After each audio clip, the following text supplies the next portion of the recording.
मी आता त्याच्यावर येतो, नंतर येईल डिटेल त्याच्यामध्ये. माझं निवडणूक आयोगाला जे माझे प्रश्न आहेत तो माझा अधिकार आहे, माझ्याच नाही तर राज्यातल्या प्रत्येक जनतेचा अधिकार आहे. तुम्ही या संदर्भात जन आंदोलन आम्ही सांगितलं ही आता आमची प्रक्रिया सुरू झालेली आहे.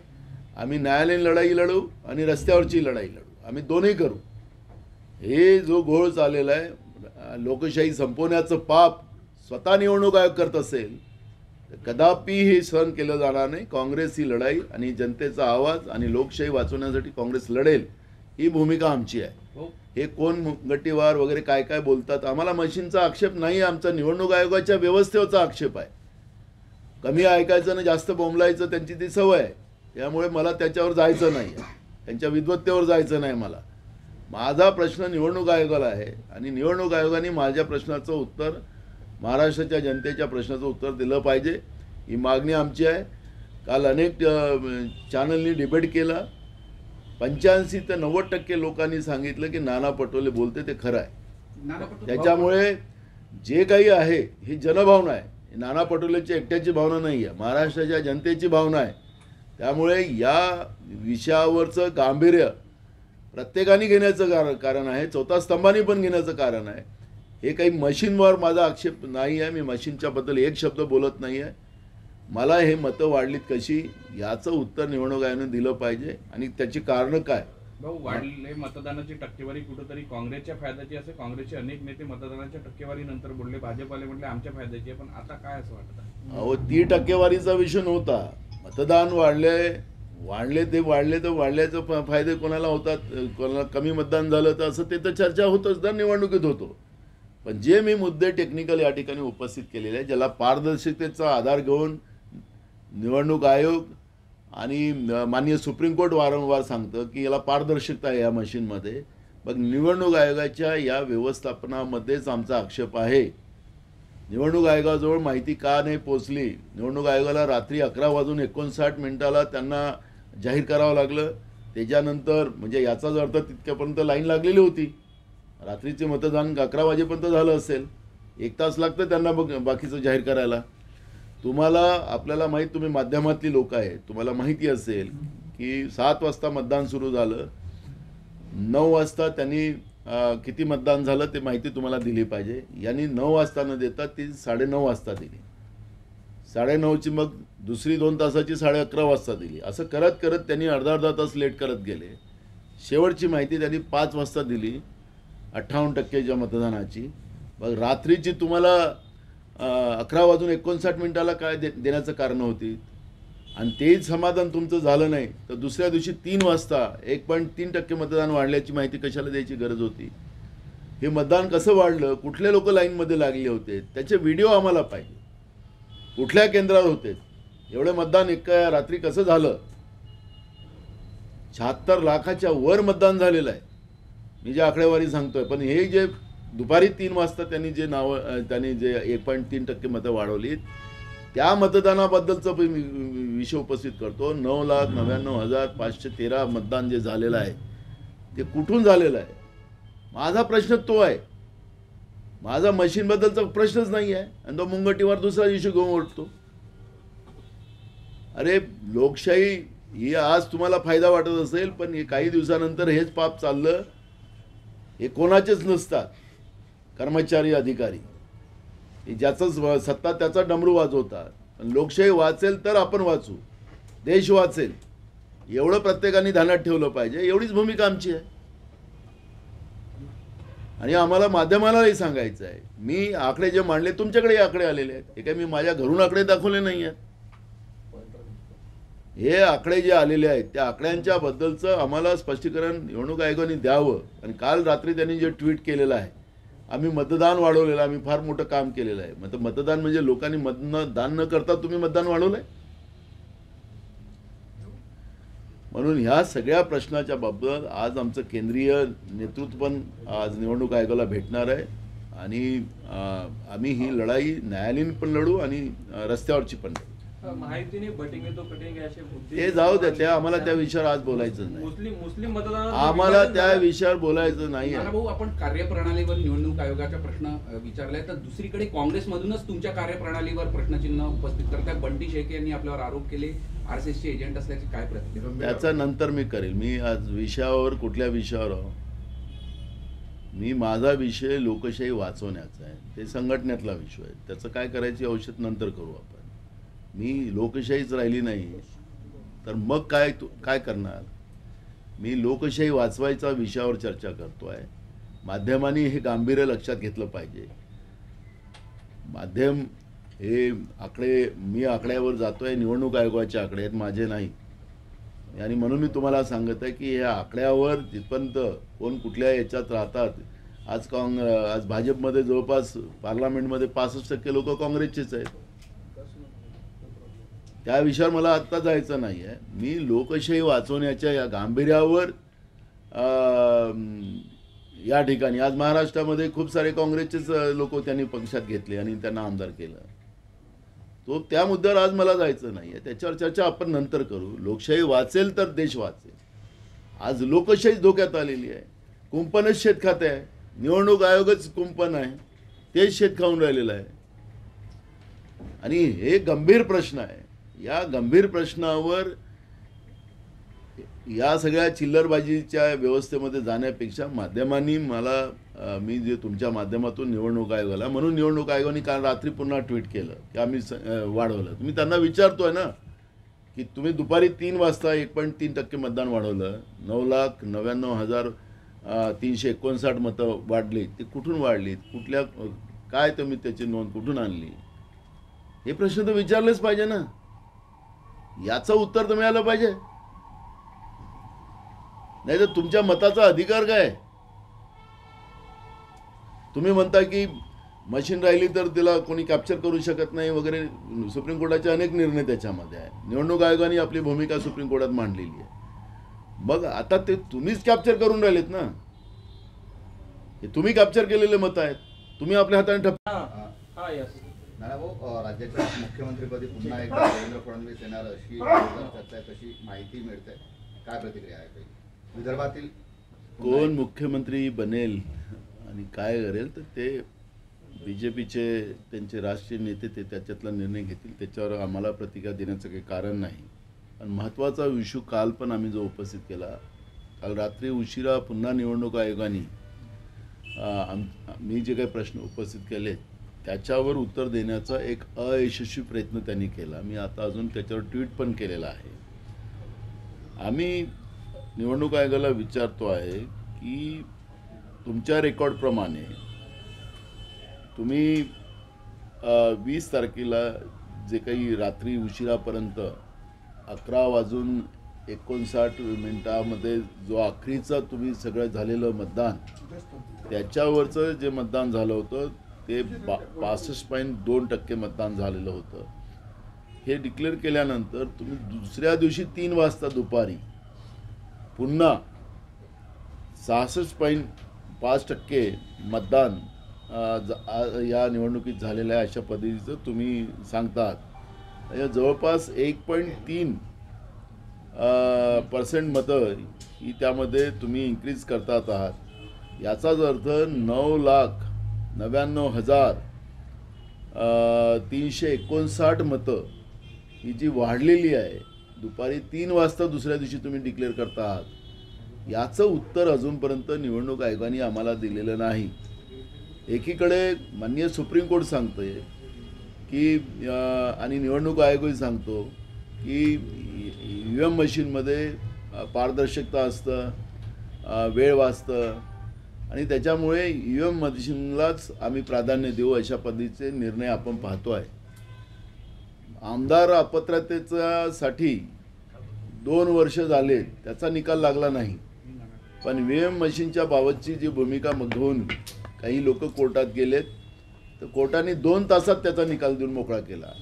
म्हणजे माननीय सुप्रीम कोर्ट इतकं फास्ट आहे त्याच्या मामल्यामध्ये की मतदानाचं, मी माझं मत, जो माझा एकमेव अधिकार आहे, प्रत्येकाचा जो अधिकार आहे तो मताचा अधिकार आहे, त्या अधिकाराबद्दल जर माननीय सुप्रीम कोर्ट 2 तासात त्याचा निकाल लावता आणि आमदारांच्या अपात्रतेला 2 वर्ष होऊनही गेले तरी अजूनही निकाल लागला नाही, याचा अर्थच EVM मशीनचा हा जो प्रेम जे आहे ते आपल्याला लक्षात येतं आहे.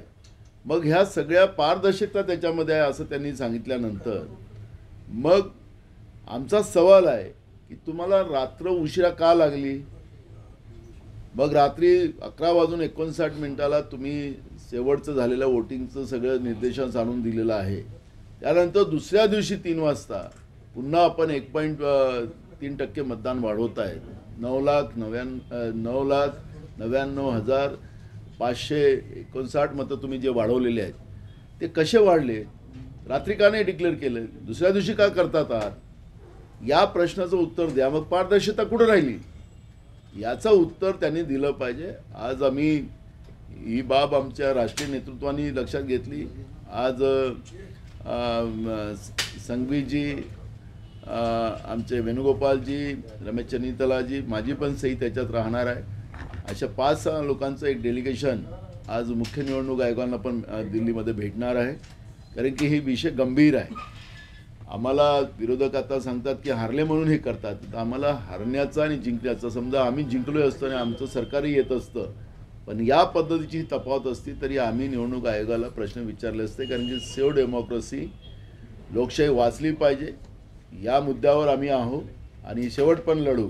काँग्रेस पक्षाचा इतिहास या देशातल्या सगळ्या लोकांना माहिती आहे. स्वातंत्र्याची लढाई आम्ही निस्वार्थ लढलेली होती. देश स्वातंत्र्य म्हणून काँग्रेसने दिलं. डॉक्टर बाबासाहेब आंबेडकरांच्या संविधानाच्या आधारावर सगळ्यांना एक मताचा अधिकार आणि त्या मताच्या जनतेच्या भीतीमुळे सरकारला काम करावं लागत होतं. पण आज जनतेची भीतीच सरकारच्या मनातून बाजूला झालेली आहे.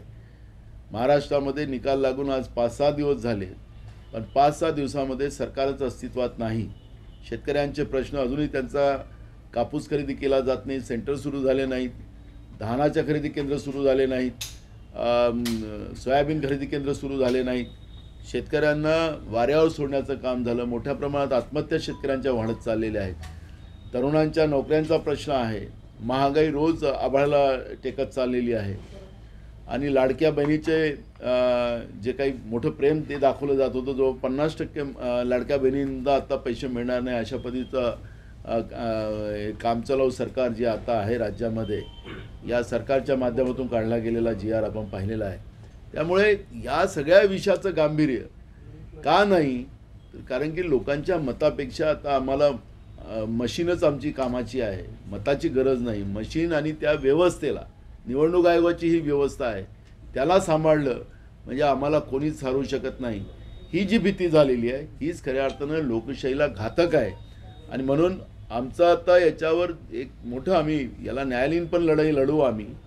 आणि दुसरं, आज मुख्य निवडणूक आयोगाला आमचं जे डेलिगेशन राष्ट्रीय मिळायला चाललं, त्यामागचा उद्देशच आहे की निवडणूक आयोगाने या सगळ्या प्रश्नांचे उत्तर दिले पाहिजेत.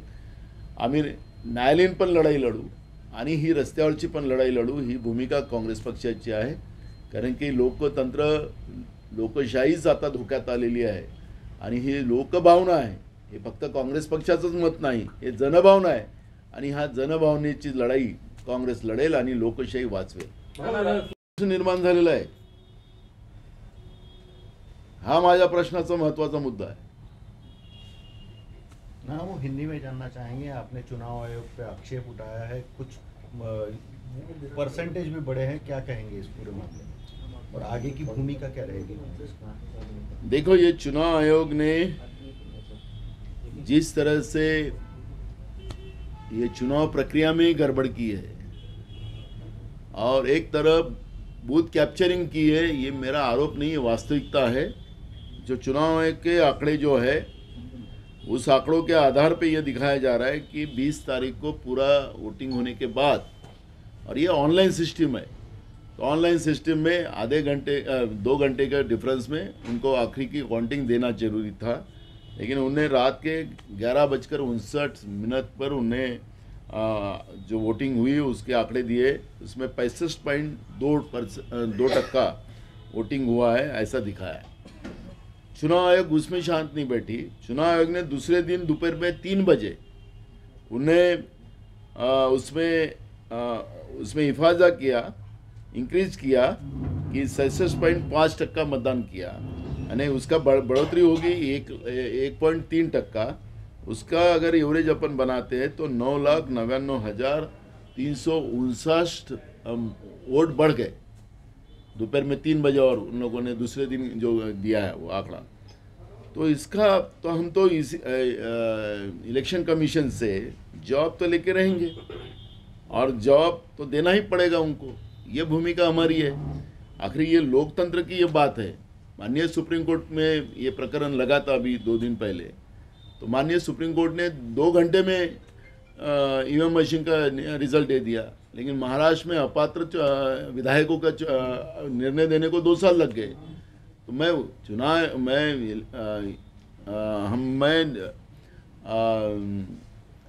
न्यायालयीन व्यवस्था के आक्षेप नहीं लेना चाहता, लेकिन मेरा ये कहना है कि लोकतांत्रिक व्यवस्था में ये जो खतरा पैदा हुआ है, और चुनाव आयोग बूथ कैप्चरिंग खुद कर रही है, इसका अर्थ वो लग रहा है। तो मेरी मांग है न्यायालयीन व्यवस्था को कि ये सुमोटो प्रकरण अपने कब्जे में लेना चाहिए, और जो आंकड़े हैं वो आंकड़ों के बारे में उनसे पूरी मालूमात लेना चाहिए। ये मांग हमारी है, और हमें विश्वास है न्याय प्रक्रिया के ऊपर कि न्याय प्रक्रिया इस बात को ध्यान लाएंगी और इसको सुमोटो अपने कब्जे में लेंगी, और ये पूरी डिटेल, क्योंकि आज अविश्वास जो लोगों का इस प्रक्रिया पे हुआ है, तो इसके बारे में न्याय व्यवस्था ने ही उसको जस्टिस देना है चाहिए। ये मांग हमारी है, और ये लड़ाई हम आज हमारे कांग्रेस पार्टी की कुछ लीडरशिप चुनाव आयोग से भी मिलने वाली है, उनको भी निवेदन देने वाली है कि आपको इसके डिटेल्स हमें चाहिए, नहीं तो हम न्यायालयीन भी लड़ाई लड़ेंगे और रास्ते की भी लड़ाई लड़ेंगे। ये भूमिका कांग्रेस पार्टी की है। कल समीक्षा बैठक हुई है, उसमें कई लोगों ने आप पे भी इल्ज़ाम लगाए हैं, आपके ही नेताओं ने, कि आप संघ की तरफ से काम करते हैं। देखो, ये इशू बात का है, वो संगठन का इशू है, उसका जवाब हम समय के आधार पर बराबर दे देंगे, उसमें कोई टेंशन नहीं है। मैं डेमोक्रेसी की बात कर रहा हूँ, और डेमोक्रेसी बचना चाहिए, क्योंकि हम लोकतांत्रिक व्यवस्था में हैं, और हमें आज़ादी कोई आसानी से नहीं मिली, कोई भीख से नहीं मिली। कई लोगों का बलिदान इस देश में देना पड़ा, और तब कहीं हम लोगों को आज़ादी मिली। और लोकतांत्रिक व्यवस्था के आधार पर आज लोकतांत्रिक व्यवस्था का ही गला घोटने का काम चुनाव आयोग कर रहा होगा, तो ये गंभीर भाव है। इसका तो जवाब हम अपने ढंग से देंगे, उसका कोई नहीं, इलाज हमारे पास सब है। लेकिन अब लोकतांत्रिक व्यवस्था की जो परिस्थिति बनी हुई है, इसका जवाब तो हमें चाहिए। हम चुनाव आयोग से तो जवाब लेके रहेंगे। हमने जो सवाल खड़े किए हैं उनको जवाब उनको देना ही पड़ेगा। आपके वोट परसेंटेज कैसे बढ़े, कौन सी लाइन किधर लगी थी, कैसे वोट बढ़े, उसका तो हम रीज़न तो लेंगे। हमारा ईवीएम मशीन के बारे में बात नहीं, हमारा चुनाव आयोग के ही व्यवस्था के ऊपर हमारा आक्षेप है, और चुनाव आयोग ने इसका जवाब देना है और देना ही पड़ेगा।